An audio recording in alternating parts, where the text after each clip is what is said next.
Good morning, good morning, good morning. It's your girl, Becky D, live in the morning, 5 days a week, 7 a.m. You guys,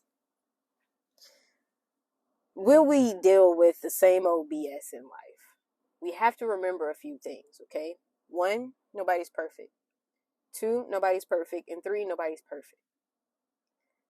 But 4, if that same imperfect person keep doing the same thing, we got a problem. Now I'm going to give a little backstory on me a little bit before we get into the heat of things today. All right, it's going to be very quick, shouldn't take no more than a minute. So, if you don't know, if you can't tell, I am by all natures Southern, right? I've hit on this, if not this week, last week, especially when it comes to my dialect and the accent that I may possess sometimes, and some of the colloquiums that I say. So, with that being said, I am a person that prides myself on a nice Southern glass of sweet tea. Now, I have to specify Southern in that when I say sweet tea. Because not too long ago, actually it's been kind of long ago, I guess, depends on how you look at it. About 5 years or so now, I have moved more northern. And with that, when you cross that border, right, from the southern states to the northern states, you find yourself in a place where you end up going and you try to stop, especially when you're on a road trip, to get something to drink. And you want some sweet tea. Even though it's going to make you use the restroom a lot, that may just be me, TMI, but I don't care.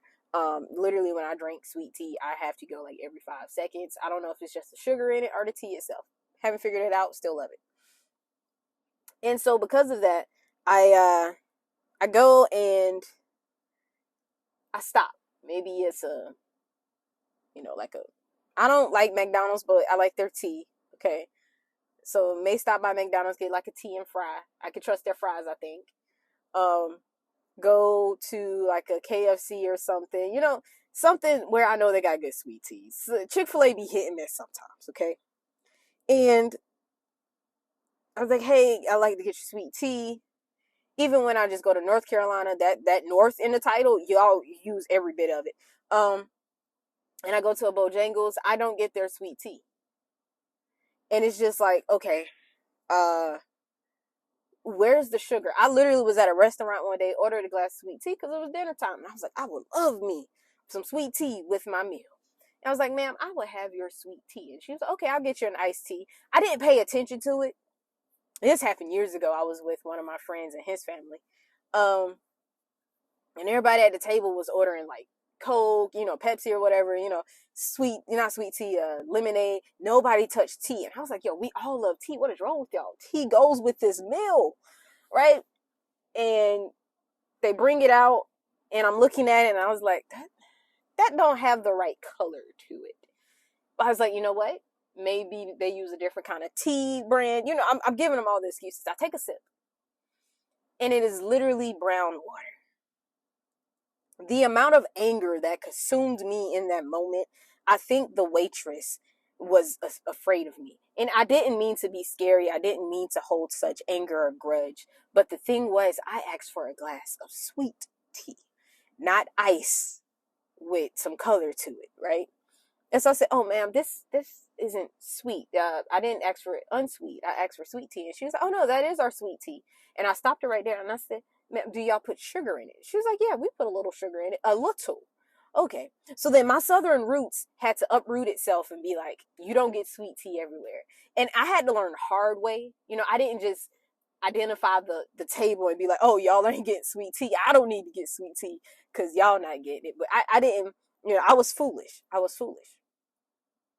But I say all that to say is that we should live life like my sweet tea. Okay. Now, when we have family gatherings at my parents' house or we're going someplace where people know my sweet tea, they know to bring a cup of water with it. Okay. Because I'm going to put so much sugar and sweetness into it that you'll literally have to check your insulin when you're done drinking it.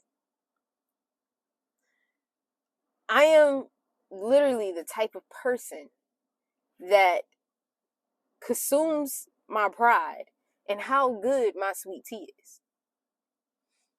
If no one's talking about it, it's not good. If I don't use the same ingredients, it may be skewed a little bit. If it's a different tea brand that I have to use, the taste may not be as rich. I may have to use extra, right? And if I know I'm going out of town to some place that's not Southern, I don't get the sweet tea. What I'm saying is, the way sweet tea is made is a process. You don't rush it. You let it take its time. Some meals, people notice that when you let it sit in the refrigerator overnight, it gets better. But that's because it takes time. My great-grandmother would start cooking dinner at breakfast time. And I never understood why, except for the fact the house always smelled like food, right? I was a fat kid. I love the smell of food.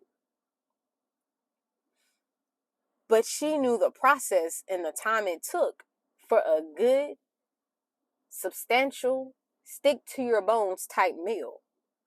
That you didn't want to rush it and cook it on high heat, but let it slow cook throughout the day in order to let all the flavors blend together.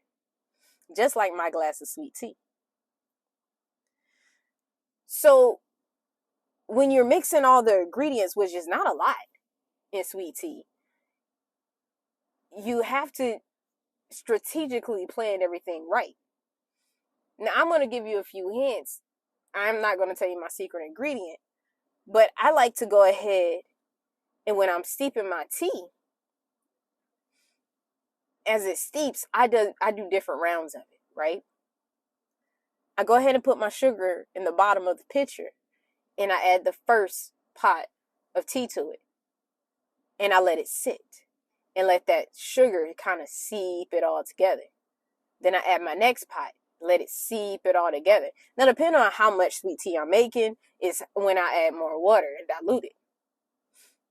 But then when I get to that stage, before I dilute it with water, I get my wooden spoon. Wooden spoons hold so much in it, right? And you stir it. Then you add the water. You sit in the refrigerator and you let it do its thing. What most people do now, I saw something called cold brew. I don't know what that is, okay? I have no earthly idea what a cold brew is. I was helping out with a catering company for a few years back, and literally they had liquid sweet tea. And I was like, what is this? She was like, oh, you put this much of it in here, and then you put the rest with water. While it did taste like good sweet tea, I just thought that was weird. I was like, it's a concentrated sweet tea. What is happening in America, right? What was the other one I saw the other day? It was something else, but it's like instant sweet tea. And I was like, there's no sugar in this thing. What are we talking about? Lipton has Georgia Southern sweet tea. It's not sweet at all, and it has a peach flavor to it. The amount of ways sweet tea is being processed and manipulated these days has me a lot of confused, okay? But what they fail to have is consistency.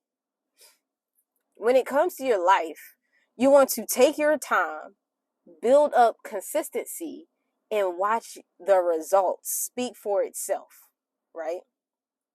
To this day, my family jokes about my sweet tea, but none of them have turned down a glass. In fact, my mom gets mad. She was like, I mean, I would sure love a glass of sweet tea when they come over to visit.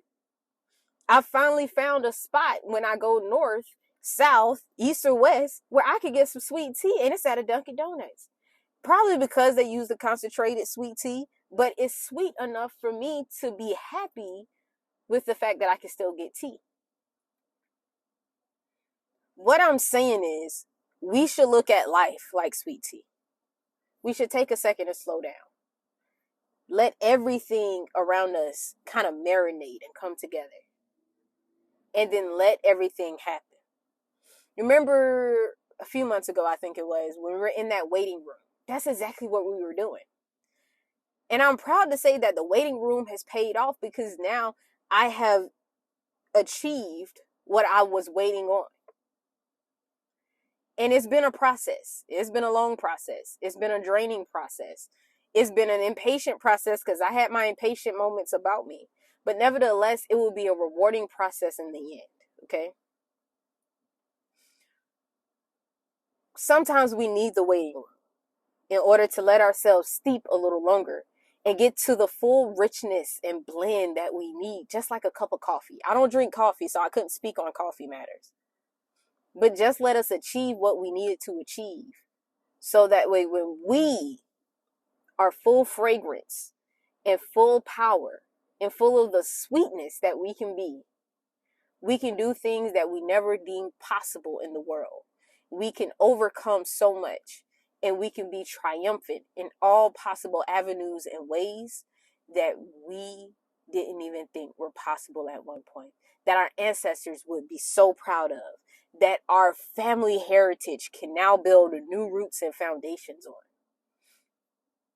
And we can simply enjoy the sweet rewards in the end. You guys, if that doesn't make you thirsty for a glass of sweet tea, which I think I'm going to go home and make some of later, I hope it does, all right? My name is Becky D with Becky D in the Morning. You guys, I do hope that you have a wonderful and eventful Thursday. And I will definitely be talking with you all tomorrow morning.